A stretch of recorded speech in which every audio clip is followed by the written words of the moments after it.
গতকাল শেষ হয়েছে জাতীয় ঐকমত্য কমিশনের মেয়াদান্তে জাতীয় ঐকমত্য কমিশন রাজনৈতিক দলগুলোর মাঝে কতটুকু ঐকমত্য আনতে পারলো সেই বিশ্লেষণ চলছে। একই সাথে আলোচনা চলছে জাতীয় ঐকমত্য কমিশনের সুপারিশের মধ্য দিয়ে নতুন করে দ্বন্দ্বের কি সৃষ্টি হলো। আপনাদের সকলকে আমন্ত্রণ জানাচ্ছি আজকের স্বাধীন সংলাপে। সহযোগিতায় আলোক হেলথ কেয়ার অ্যান্ড হাসপাতাল। আজ আমি মাশরাক শশী আপনাদের সঙ্গে আছি। শিরোনাম রেখেছি নতুন দ্বন্দ্বের রাজনীতি, আর এই বিষয়ে আলোচনার জন্য দুজন অতিথি আজকে স্টুডিওতে আমাদেরকে সময় দিচ্ছেন।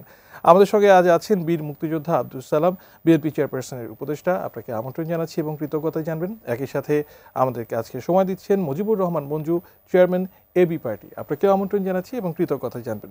বীর মুক্তিযোদ্ধা আব্দুল সালাম, আপনার কাছে আসতে চাই যে বিশ্লেষকদের অনেকেই মনে করেন যে লন্ডন বৈঠকের পর থেকে কয়েকজন উপদেষ্টার প্রভাবে সরকার প্রধান সহ সরকার বিএনপির দিকে ঝুঁকে পড়েছে। জুলাই ঘোষণাপত্রে বিএনপির চাওয়া প্রাধান্য পেয়েছে, এমনকি সর্বশেষ জুলাই সনদে বাস্তবায়ন প্রক্রিয়া সহ গণপ্রতিনিধিত্ব আদেশ এর ২১ ধারা সংশোধনের পরিবর্তন সহ বিএনপি যেভাবে চাইছে তেমনটি হচ্ছে, এটা জামাত নেতারা মনে করেন। তাহলে বিএনপির আশা মতোই যদি সবকিছু চলে, প্রতারণা প্রহসনের প্রশ্ন আসছে কেন? আপনাকে ধন্যবাদ এবং আমার সহ অভিজ্ঞ আলোচক এবি পার্টির প্রধান, ওনাকে ধন্যবাদ জানাই এবং যারা আজকে আলোচনা শুনছেন দেখছেন তাদেরকে ধন্যবাদ। সব কিছু যদি বিএনপির মতো কথার মতো চলতো তাহলে এতদিন বহু আগে ইলেকশন হয়ে যেত। কারণ আমরা তো সেই ভেরি বিগিনিং প্রথম থেকেই চাচ্ছিলাম যে 6 মাস 9 মাসের মধ্যে নির্বাচনটা হয়ে যাক, তাহলে আজকে দেশটা আরও সংকটে নিমজ্জিত হতো না।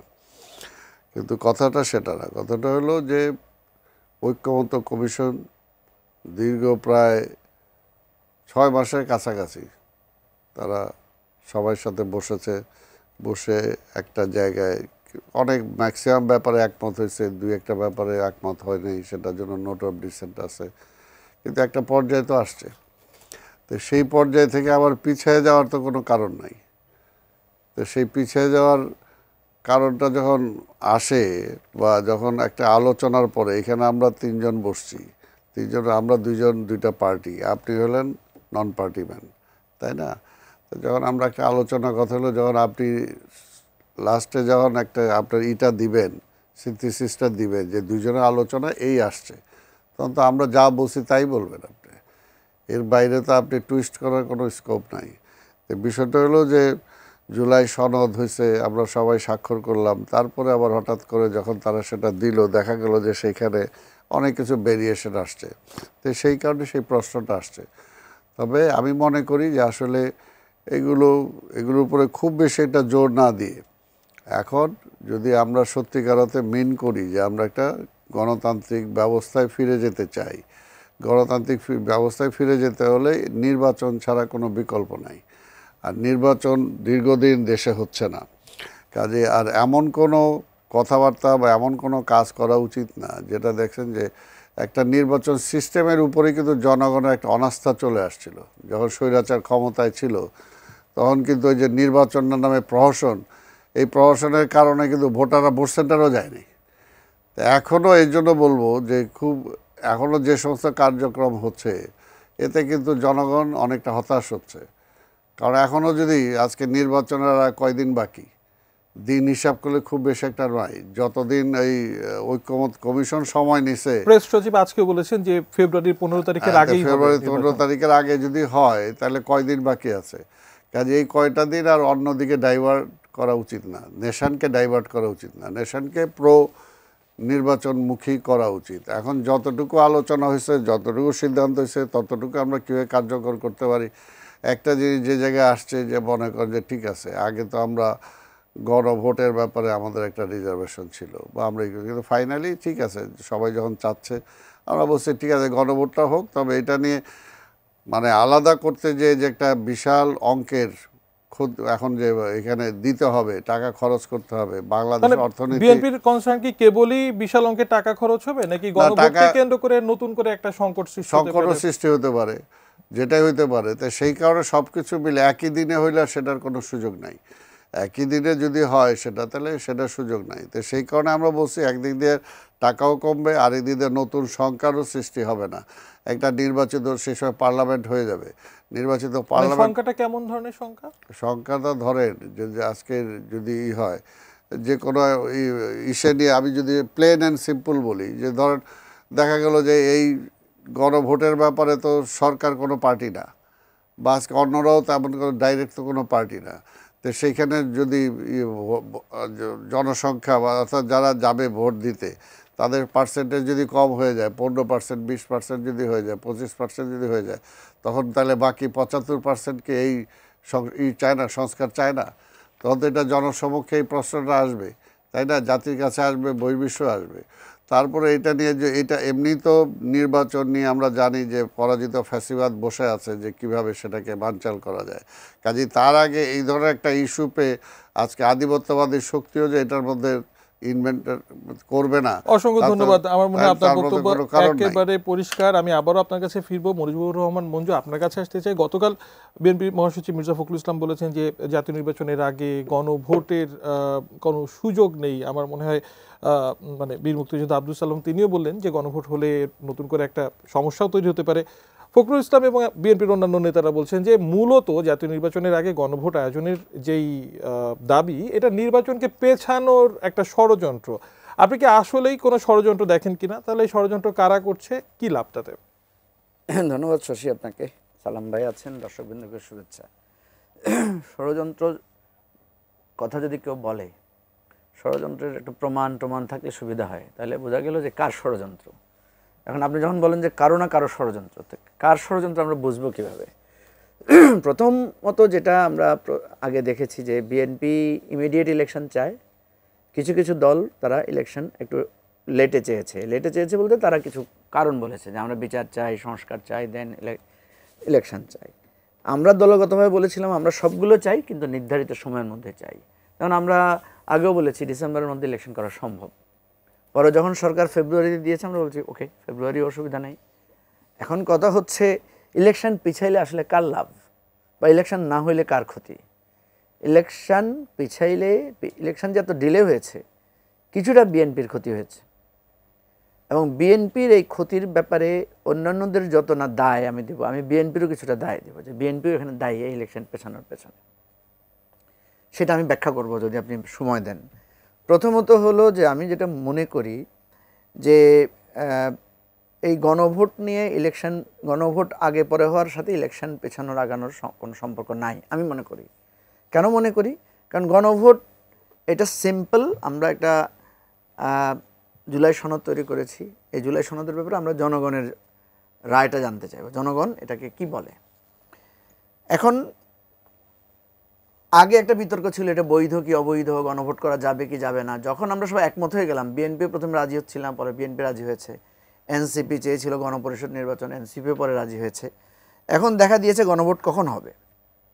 এই গণভোট কখন হওয়াটার সাথে কি রিলেটেড? এটা কি কোনো সাংবিধানিক বিষয়, না এটা কোনো সুবিধা অসুবিধার বিষয়? আমরা দেখেছি যে বেশিরভাগ আলোচনা হয়েছে সুবিধা অসুবিধা নিয়ে।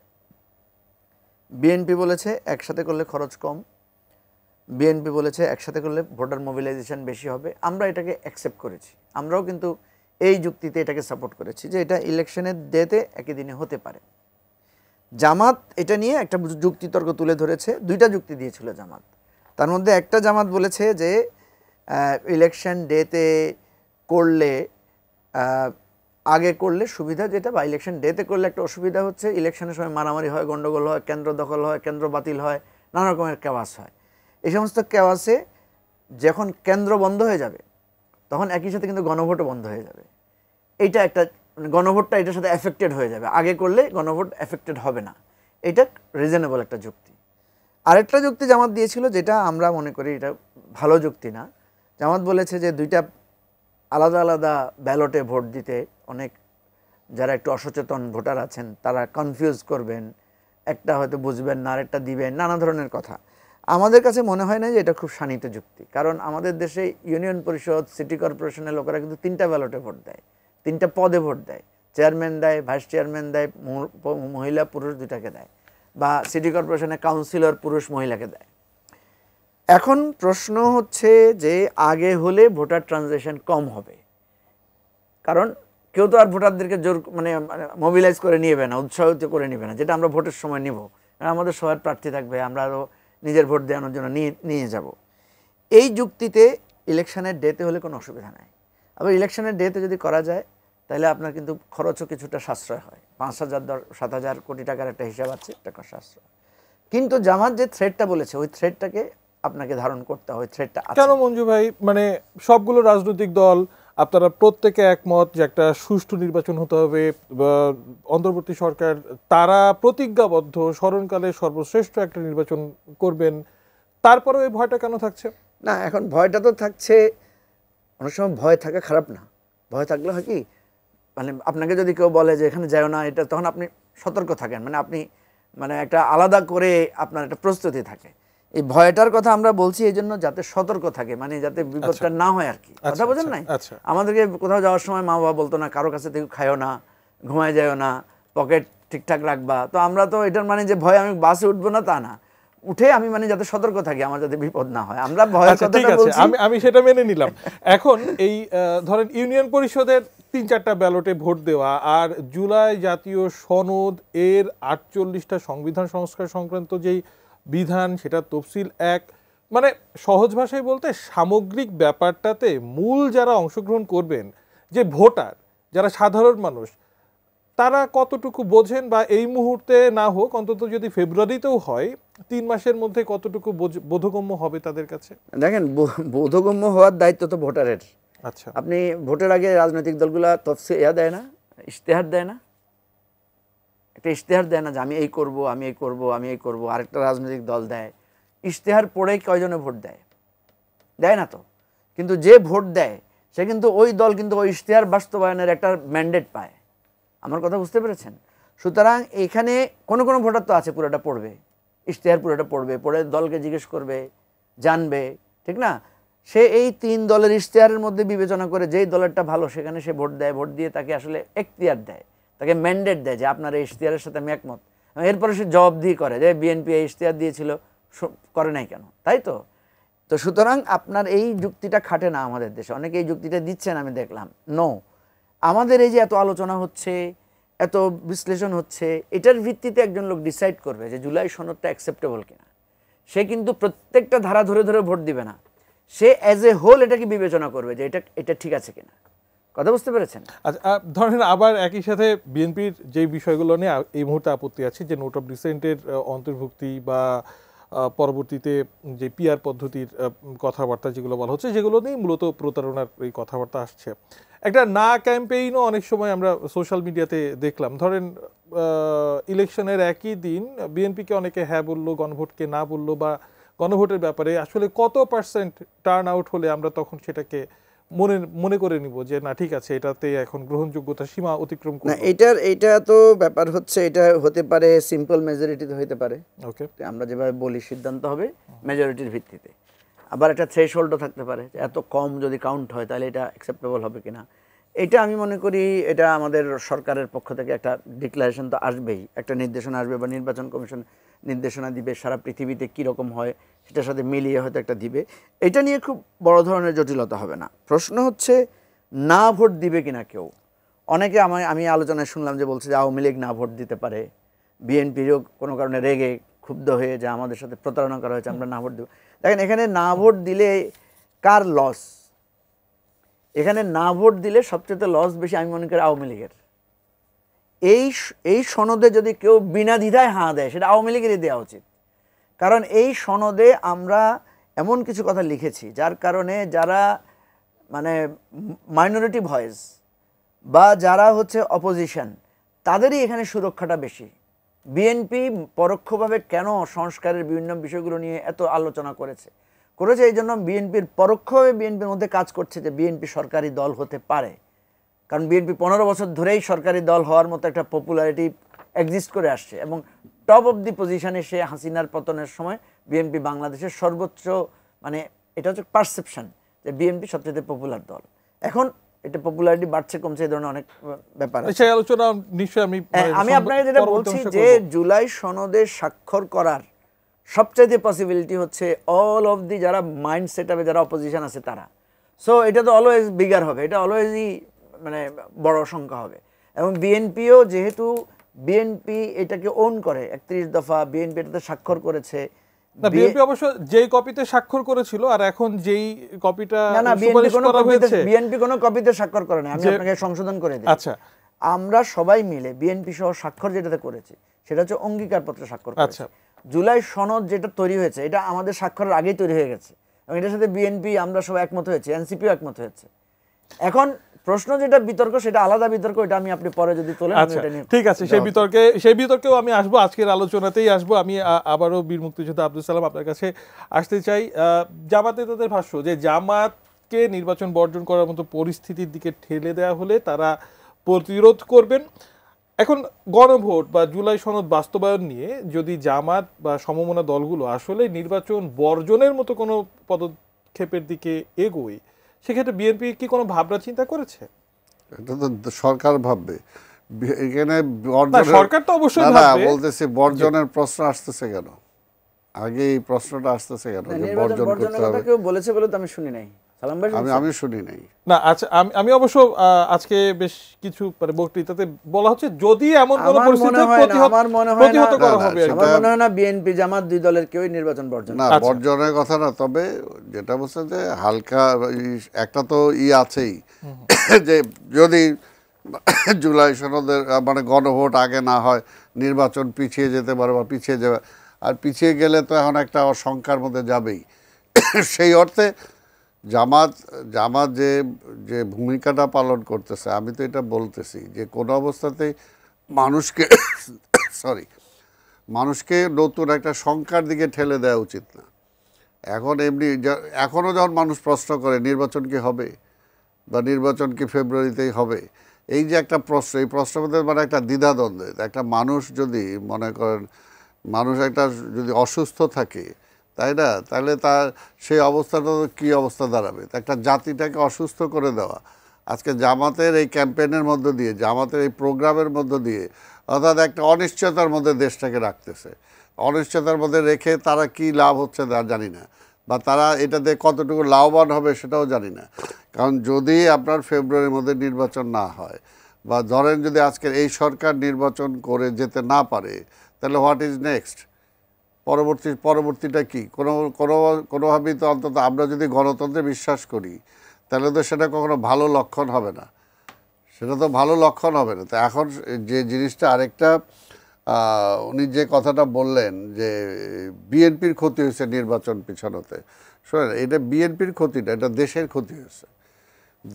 দেশটা আজকে কোনো একটা সূচকে, এই যে কয় মাস পিছাইলো, কোনো একটা সূচকে বাংলাদেশকে আগাইছে না, অর্থনীতিতে আগাইছে না আপনার। আমি দল হিসেবে বলছি দেশের তো ক্ষতি হয়েছে।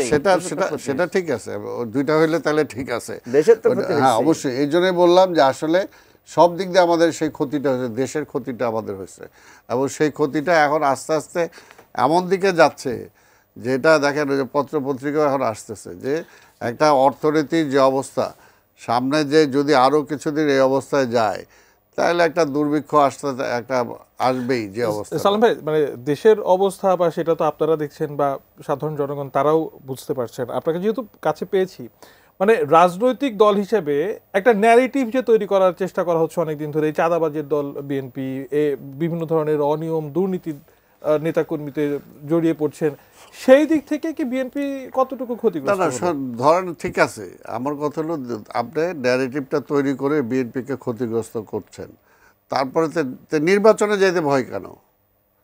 আপনি তো আপনার সেন্সে আপনি তো বিএনপিকে ক্ষতি করছেনই, তাহলে আপনি লাভবান হয়েছেন।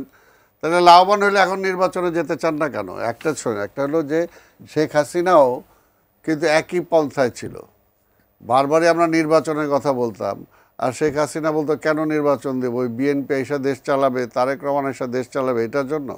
তো এইটাও আমরা 5ই আগস্টের পর থেকেই দেখতে আসতেছি, যেটা উনি যেটা বলছেন যে বিএনপির ক্ষতি হয়েছে। হ্যাঁ, এই সমস্ত ন্যারেটিভের কারণে আপাত দৃষ্টিতে মনে হচ্ছে যে আমাদের বিএনপির ক্ষতি হয়েছে, কিন্তু কিন্তু লাভটা মানে কার হয়েছে? নির্বাচনের মাঠে আপনি মনে করছেন না যে এটা না, কোনো মোটেও না, কারণ একটা যে উনি বলতে যাচ্ছেন ক্ষতি তো হয়েছে, ঠিক আছে, তো ইলেকশন দেন। হ্যাঁ, আমি তো এটাই বলতেছি, আমি স্বীকার করে তো চাচ্ছি যে বিএনপি যেমন ভোট দিবে না, তাহলে তবুও নির্বাচনে যান না কেন? মুজিবুর রহমান মঞ্জু, আপনার কাছে আসতে চাই। অন্তর্বর্তীকালীন সরকার কর্তৃক জুলাই সনদ বাস্তবায়ন আদেশ জারির কথা প্রস্তাব করেছে জাতীয় ঐক্যমত্য কমিশন।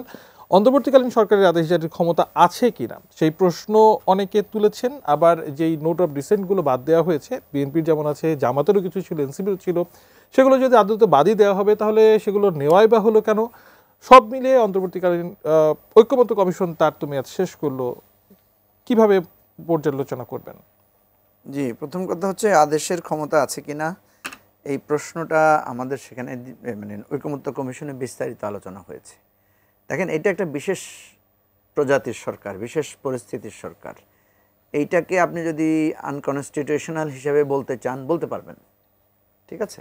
কারণ টোটাল আন্দোলন এবং এই সরকার পরিবর্তনের বিষয়টাই আউট অফ দি কনস্টিটিউশন হয়েছে, এবং হয়েছে বলেই এটাকে বৈধতা দেওয়ার যে চেষ্টাটা করা হয়েছে, যে সাংবিধানিকভাবে এটা বৈধ সরকার ওই অর্থে যেহেতু সংবিধানের 106 অনুচ্ছেদ অনুসারে সুপ্রিম কোর্টের একটা মতামত নেওয়া হয়েছে। সে মতামতটা কি?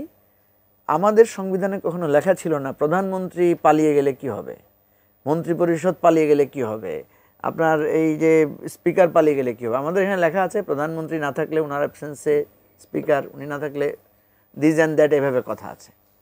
পালিয়ে যাওয়ার মতো ঘটনা তো আমাদের সংবিধানে কখনো লেখা থাকবে এটা আমরা ভাবিও নাই। ফলে এই যে শূন্যতা, প্রধানমন্ত্রী হেলিকপ্টারে করে পালিয়ে গেলেন, উনি পদত্যাগপত্র পাঠালেন রাষ্ট্রপতির কাছে, রাষ্ট্রপতি বলছে পাঠাইছেন, পাঠান না, এই ধরনের একটা ধোঁয়াশার পরিস্থিতি ছিল। এরকম পরিস্থিতিতে আমাদের ডক্ট্রিন অফ নেসেসিটি যেটা হচ্ছে যে কিছুই নাই তারপরেও তো কিছু না কিছু একটা চলতে হবে। আমরা যেমন বলি না, মানে আবশ্যক। আমাদের করোনার সময় কি হয়েছে, অফিসে যাওয়া বাধ্যতামূলক সকাল 8টা 9টা 8টা 5টা, তাই না? হজ করা ফরজ, হজ পর্যন্ত স্থগিত হয়ে গেছে, অফিসে যাওয়া পর্যন্ত বন্ধ হয়ে গেছে। মানে আমি বাস্তবতাটা বুঝলাম, মানে আমি বলতে চাচ্ছি যে ভবিষ্যতে আপনার কি মনে হয় এটা নিয়ে কোনো প্রশ্ন হচ্ছে কিনা, বা প্রশ্ন ওঠার সুযোগ আছে হচ্ছে যেই যখন এখানে কোনো মানে আওয়ামী লীগ সরকার যদি কখনো আসে এখানে, সে তো প্রশ্ন কি, সে তো বাতিল করে দিবে সবকিছু। আদার দেন এটার প্রশ্ন কেউ তুলবে না, যেটা আমরা দেখেছি যে এরশাদের সময়টাকে অবৈধ বলা হয়েছে, জিয়াউর রহমানের গণভোটকে অনেকে বলেছেন এটা সঠিক হয় নাই, শেখ মুজিবুর রহমান যে ভিত্তিতে 72 সালে সংবিধান করেছেন সেই সংবিধানের ব্যাপারেও প্রশ্ন উঠেছে যে এটা প্রপার গণপরিষদ ছিল না, ঠিক আছে, সেখানে যে গণভোট নেওয়ার দরকার ছিল গণভোট নেওয়া হয় না, ইত্যাদি অনেক। সুতরাং প্রশ্ন তুললে আপনি তুলতেই পারবেন, প্রশ্ন কে তুলছে, কার উপর তুলছে, সেটা হচ্ছে গুরুত্বপূর্ণ। অসংখ্য ধন্যবাদ বীর মুক্তিযোদ্ধা আব্দুল সালাম। আপনার কাছে ঠিক এই প্রসঙ্গেই আসতে চাই। এই যে বিএনপির পক্ষ থেকে মানে যেগুলো বলা হচ্ছে যে নোট অফ ডিসেন্টের অন্তর্ভুক্তি বাদ যেমন আছে, তারা বলছেন, বা আপনাদের পক্ষ থেকে মির্জা ফখরুল ইসলাম আলমগীর সেদিন সংবাদ সম্মেলনেও বললেন যে এমন কিছু বিষয় অন্তর্ভুক্ত করা হয়েছে যেটা আসলে ঐক্যমত্য কমিশনে আগে আলোচনাই হয়নি। পিআর বলি বা 270 দিনের মধ্যে স্বয়ংক্রিয়ভাবে উপস্থিতি। এখন এই অবস্থাতেই এইভাবেই যদি এটা গণভোটে যায়, বিএনপি কি তাহলে, মানে মঞ্জু ভাই বলছেন যে আওয়ামী লীগ ছাড়া কেউ প্রশ্ন তুলবে না, বিএনপি তাহলে মেনে নিয়েই যাচ্ছে, মানে কি অবস্থা? না, এগুলোর পরে তো আমরা আপত্তি অলরেডি দিয়েছি। মানে এখন যে অবস্থাতে আপনার আপত্তি সত্ত্বেও এইভাবেই গণভোটে গেল? না, এইভাবে গণভোটে যাওয়ার তো প্রশ্নই আসে না। আচ্ছা, প্রশ্নই আসে না। আরেকটা কথা হলো যে শোনেন, যত কিছুই হোক আপনি যেটাই করেন না কেন, আপনাকে তো পার্লামেন্টে এটাকে অ্যাপ্রুভাল নিতে হবে, তাই না? ফাইনাল স্টেজ তো পার্লামেন্ট। আরেকটা যে আপনি ওই যে আদেশ জারির কথা বললেন, এটা তো কোনোভাবেই কাভারই করে না যে আদেশ জারি করার কোনো সুযোগ আছে কিনা। এটা তো আরেকটা হলো সরকারকে, হ্যাঁ সরকারকে তো আমরা অ্যাকসেপ্ট করেছি, সেটা কেন করেছি সেটা তো উনি ব্যাখ্যা দিয়েছেন, সেই ব্যাপারে কোনো দ্বিমত নাই। এখন আমার বিষয়টা হলো, আমার বক্তব্যটা হলো যে এটাকে আর পেঁচালো না করে আর একটু ইজি করে এখন আমাদের নির্বাচনে চলে যাওয়া। ইজিটা হইতে সব দলগুলো বসেন, যতটুকু আমাদের সংস্কার নিয়ে আলোচনা হয়েছে সেগুলোর ব্যাপারে আমাদের দ্বিমত নাই, আমরা একমত, আমরা এটাকে আমরা এই সংবিধানে নিয়ে আসব, এই ব্যাপারে কারো কোনো দ্বিমত নাই। সো এখন সেই নির্বাচনটা কিভাবে সুষ্ঠু করা যায়, মানে তাহলে কি আবার ঐক্যমত্য কমিশন আসবে, আবার ঐক্যমত বসবে? কমিশন দরকার নাই। আচ্ছা। ঐক্যমত কমিশন কেন? এটা তো সরকারও ইনিশিয়েটিভ নিতে পারে, বা সবাই মিলে রাজনৈতিক দলগুলো আলোচনা করে নিজেরও ইনিশিয়েটিভ নিতে পারে, এটা কোনো বিষয় না। কিন্তু এখন নির্বাচন কমিশনও ইনিশিয়েটিভ নিতে পারে। দেখেন যে এটা বসে যে এখন নির্বাচনটাকে, অর্থাৎ জনগণের একটা ম্যান্ডেট দরকার, একটা আল্লাহর হস্তে, কারণ নির্বাচিত একটা পার্লামেন্ট দরকার। দেশটা যেদিকে যাচ্ছে ভবিষ্যতে কিন্তু আরও অনেক রকম ক্ষতিগ্রস্ত হওয়ার সম্ভাবনা আছে। কারণ এখন পর্যন্ত পরাজিত ফ্যাসিবাদ বলতেছে সে এখনও সরকারে আছে, সে হলো লিগ্যাল সরকার, সে বলতেছে এখনও, যদিও তার সেই ভোটই হয়নি, কিন্তু তারপরে বলতেছে সে লিগ্যাল প্রাইম মিনিস্টার। এই কারণে সব কিছু বাদ দিয়ে আরেকটা হলো যে কোন অবস্থাতেই সারা বিশ্ব আজকে বলতেছে একটা ইলেকটেড গভর্নমেন্ট ছাড়া আমি তোমার সাথে ডিল করতে পারতেছি না, আর প্রতিবেশী রাষ্ট্র তো করতেছেই না। অর্থাৎ সব কিছু মিলিয়ে দেশটাকে যদি আমরা ভালোবাসি, দেশটাকে ভালোবাসলে মিনিমাম ন্যূনতম একটা জায়গায় আমাদের একমত হয়ে এখন একটা পিপুল ভার্ডিক্ট নেওয়া উচিত, যে আমি আজকে গণভোটের কথা বলতেছি, আর এইটাই আমি যাইতে পারি না একটা নির্বাচন, যে ঠিক আছে পিপুলস কি বলে দেখি, পিপুলস কাকে রায় দিল তাকে আমরা মানলাম। আর এখানে তো একজন দুজন না, তো একটা পার্লামেন্ট হবে, তাই না? এটা তো কাজেই জনগণের উপর তার আস্থা থাকা উচিত সবারই। মানে এখন সেই সহজীকরণ প্রক্রিয়াতে যদি গণভোটটা ধরেন জামায়াত বা তাদের সমমনা যে সকল দলগুলোর চাওয়া অনুযায়ী নভেম্বরে এই মাসে হয়, তাতেও গণভোট নিয়ে কি, গণভোট দিয়ে কি পার্লামেন্ট হবে? আচ্ছা, আমি গণভোটটা আপনারাও না না, গণভোট আমরা চাইছি, এর জন্য তো বলছি যে সেটা সহজ করার জন্য, যে ঠিক আছে গণভোট হোক, পার্লামেন্ট যেদিন নির্বাচন হবে সেদিনই গণভোট হোক, সেদিনই গণভোট হলে তো দুইটা প্রবলেম সলভ হয়ে গেল, তাই না? দ্বন্দ্ব বলি বা বৈপরীত্য বলি বা অনৈক্য যতটুকু যা হয়েছে, জটিলতা যা তৈরি হয়েছে, এখন সহজ সরল পথে এগোনো উচিত। কতটুকু সহজ আসলে এই অবস্থা থেকে সরল পথে যাওয়াটা? না, খুবই সহজ আমি মনে করি। আমি খুব প্রিসাইজ ওয়েতে আপনাকে বলি, সেটা যেখানে মূল দ্বন্দ্বটা কি নিয়ে ডিলে হচ্ছে, কি নিয়ে? ধরেন সংস্কার নিয়ে তো সবাই একমত, একটা সনদ তৈরি হয়ে গেছে। এই সনদ তৈরিটা আমরা অনেক আগে করে ফেলতে পারতাম। বিএনপি যদি ঘাটাঘাট সব বলতো যে ঠিক আছে এতগুলো আসছে, এতগুলো ঠিক আছে আসেন, ঐকমত্য কমিশনও লাগতো না। বিএনপি যদি বলতো যে ঠিক আছে এইগুলো মানি আমরা। এখন বিএনপিকে আমরা চাপছি, ধরেন আমরা চাপছি কেন? আমরা মনে করছি যে বিএনপি যে পাওয়ারফুল পার্টি, বিএনপি পাওয়ারে যাবে, আমরা তো বিএনপিকে চাপবই, আমরা তো চাইবই বিএনপিকে যে না আপনি সব কিছু করবেন আগামী দিনে, আপনি সব। বিএনপি নিজেই তো বলছে আমি জাতীয় সরকার করব। সো তো প্রবলেমটা কোথায়? আপনি তো আমাকে সরকারে নিতে চান, আমাকে বলতে আমাকে না, আমি বলতে চাচ্ছি যে উনি ওনার যারা আন্দোলনের শক্তি ছিল, এরা তো সবাই আন্দোলনের সহযোগী। তো এখন কথা হচ্ছে যে আপনি যেহেতু সবকিছু অ্যাকোমোডেট করতে চান, আপনি সবগুলো মেনে নিয়ে সুন্দরভাবে রাষ্ট্রটা চালানোর জন্য যে আগান বাধা কোথায় আসবে সবাই মিলে একসাথে ফেস করবেন। আপনি তো জাতীয় সরকারই করবেন, তাই না? এর দায় তো আপনার উপর একা আসছে না। আমি এই জন্য সিম্পল জায়গায় আপনাকে বললাম, এটা সহজেই করা সম্ভব। এখন দেখেন, আমি একটা প্রশ্ন করি শশী আপনাকে, আজকে যদি শেখ হাসিনা পদত্যাগ না করে, যখন শেখ হাসিনা পালায় গেল, সেটা না করে সে যদি এসে বলতো যে যা হয়েছে হয়েছে, ঠিক আছে আপনারা কেয়ারটেকার সরকারের অধীনে নির্বাচন চাইছেন, আপনারা একটা কেয়ারটেকার সরকার আমি করতেছি, আমি সরে যাচ্ছি, একটা ফ্রি ফেয়ার ইলেকশন হবে, আওয়ামী লীগ ইলেকশন করবে, সেরকম একটা ইলেকশন হলে আমরা ইলেকশনে যাইতাম না? সবাই যাইতাম। আওয়ামী লীগ ইলেকশন করতো না? করতো। তখন বিএনপি জামাত কি আলাদা ইলেকশন করতো না? জোট হয়ে ইলেকশন করতো? নিশ্চয়ই জোট হয়ে ইলেকশন করতো। ঠিক আছে, তা আপনি দেখেন আজকে শুধুমাত্র এই জায়গায় আমরা এসে বিভক্ত হয়ে যাচ্ছি।